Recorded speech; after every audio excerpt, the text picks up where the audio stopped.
What a comeback from Kerala Blasters FC. ഒരു Kerala Blasters ആരാധകൻ എന്ന നിലയിൽ ഇന്നത്തെ മത്സരം, ഇന്നത്തെ ദിവസം വണ്ടർഫുൾ വണ്ടർഫുൾ വണ്ടർഫുൾ. ഇതിൽ ഒന്നും പറയാനില്ല. കാരണം ഈ വർഷത്തെ ആദ്യത്തെ ഹോം മാച്ച്. പക്ഷേ ഒരുപാട് പ്രതിസന്ധികളായിരുന്നു നമുക്കുണ്ടായിരുന്നത്. വെറും 3000-ഓളം മാത്രം ടിക്കറ്റുകൾ വിറ്റുപോയ മത്സരം. ഗ്രൗണ്ടിന്റെ കാര്യം ഞാൻ പ്രത്യേകിച്ച് എടുത്തു പറയേണ്ട ആവശ്യമില്ലല്ലോ. ഒരു കംബാക്ക് മത്സരം എന്താണെന്ന് വീണ്ടും കാണിച്ചു തന്നിരിക്കുകയാണ് നമ്മളുടെ സ്വന്തം TG പുരുഷോത്തമൻ ആൻഡ് തോമസ്.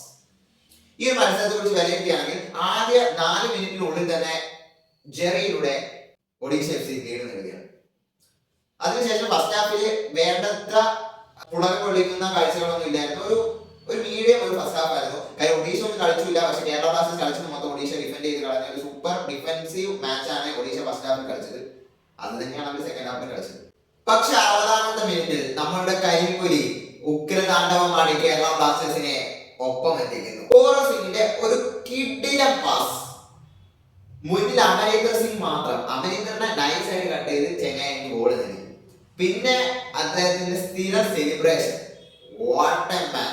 ഈ ഒരു ഗോളാണ് കേരള ബ്ലാസ്റ്റേഴ്സിന് കുറച്ചെങ്കിലും ഒരു കോൺഫിഡൻസ് നൽകിയെന്ന് തന്നെ പറയാം. കേരള ബ്ലാസ്റ്റേഴ്സ് ഒരു ഡൗണിലേക്ക് വരുന്ന ഒരു ടൈമിലാണ് കോബി പെപ്രയുടെ ഈ ഗോൾ. അതിനുശേഷം ചത്ത് കളിച്ചു. അപ്പൊ ഒരു മാറ്റം ഉണ്ടായി. നമ്മുടെ കോയ്ഫിന് പകരം നമ്മളുടെ സാക്ഷാൽ ഗോൾ മിഷൻ ജെസൂസ് ജിമിനസ് കളിക്കളത്തിലെത്തി. ജിമിനസിനെ കുറിച്ച് പറയുകയാണെങ്കിൽ ജിമിനസ് ഒരുപാട് ട്രൈസ് നടത്തുന്ന ഒരു വ്യക്തിയല്ല. പക്ഷെ നടത്തുന്ന ട്രൈസ് 100% സക്സസ് ആയിരിക്കും. അത് തന്നെയാണ് നമ്മൾ ഇന്ന് ഒഡീഷയ്ക്ക് എതിരെയും കണ്ടത്. ലൂണയുടെ കൃത്യമായിട്ടുള്ള ഒരു ക്രോസ്, അതിന് തല വെച്ച് ജിമിനസിലേക്ക് എത്തിക്കുന്ന നോവാ സദോയി.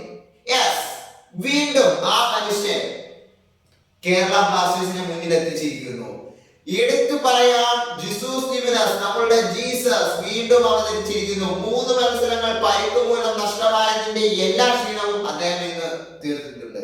ജനുവരി ട്രാൻസ്ഫർ വിൻഡോയിൽ ഒഡീഷ FC കൊണ്ടുവന്ന ഗ്ലോറിയട്ട് അദ്ദേഹം ഒരു കിടില ഗോളാണ്, 2ാം ഗോൾ, സമനില ഗോൾ നേടിയത്. അതിനുശേഷം ഒരു റെഡ് കാർഡ് ഒഡീഷ FCക്ക് കിട്ടുന്നു. കേരള ബ്ലാസ്റ്റേഴ്സിന് വീണ്ടും ഒരു പ്രചോദനം എന്ന രീതിയിലാണ് ആ റെഡ് കാർഡ് വരുന്നത്. ആ റെഡ് കാർഡിന് ശേഷം ഒഡീഷ FC ഒട്ടും തളർന്നില്ല. പക്ഷെ കേരള ബ്ലാസ്റ്റേഴ്സ് അതിലും മേലെ കളിച്ചു. എടുത്തു പറയേണ്ട ഒരു പെർഫോമൻസ് ആണ് ഇന്ന് നോവാ സദോയി. അദ്ദേഹമാണ് 90+5-ാം മിനിറ്റിൽ കേരള ബ്ലാസ്റ്റേഴ്സിനെ മുന്നിലെത്തിക്കുകയാണ്. ആ ഒരു ഫീൽ എന്ന് പറഞ്ഞാൽ റൊമാൻറ്റിഫിക്കേഷൻ ആയിരുന്നു. കാര്യം നോവ അത്രയും നേരം 90 മിനിറ്റുകൾ ട്രൈ ചെയ്തത് എന്താണോ അത് അദ്ദേഹത്തിന് സക്സസ് ആകാൻ വേണ്ടി സാധിച്ചു. കാര്യം ബ്ലോക്കുകളിൽ തട്ട് തെറിക്കുന്ന പന്തുകൾ നോവയ്ക്ക് ഒരുപാട് പ്രശ്നം വന്നിട്ടുണ്ട്. പക്ഷെ ആ അൻവർ അലിയുടെ കാലുകളിൽ നിന്ന് തന്നെ നോവയ്ക്ക് ഒരു ഗോളും എടുക്കാൻ വേണ്ടി സാധിക്കുന്നു. അതൊരു വലിയൊരു കംബാക്ക് തന്നെയായിരുന്നു. തീർച്ചയായിട്ടും ലോകയിലൊക്കെ അതൊരു വലിയ തിരിച്ചടിയായി പോയി. പിന്നെ 2 മിനിറ്റുകളുണ്ടായിരുന്നു. അത് നല്ല രീതിയിൽ കേരള ബ്ലാസ്റ്റേഴ്സ് കൈകാര്യം ചെയ്തു. പ്ലേയേഴ്സിനെ സംബന്ധിച്ചോളം നമുക്ക് ഡിഫൻസീവ് മിറേഴ്സ് ഉണ്ട്, ഇപ്പോഴും ഉണ്ട്. അത് ജനുവരി ട്രാൻസ്ഫർ വിൻഡോയിൽ മാറ്റിയെടുക്കാൻ സാധിക്കേണ്ട ടീമിനെ കൊണ്ട് എന്ന് ആത്മാർത്ഥമായിട്ട് പ്രാർത്ഥിക്കുന്നു. അത് മാത്രമേ നമ്മൾ പറ്റുള്ളൂ.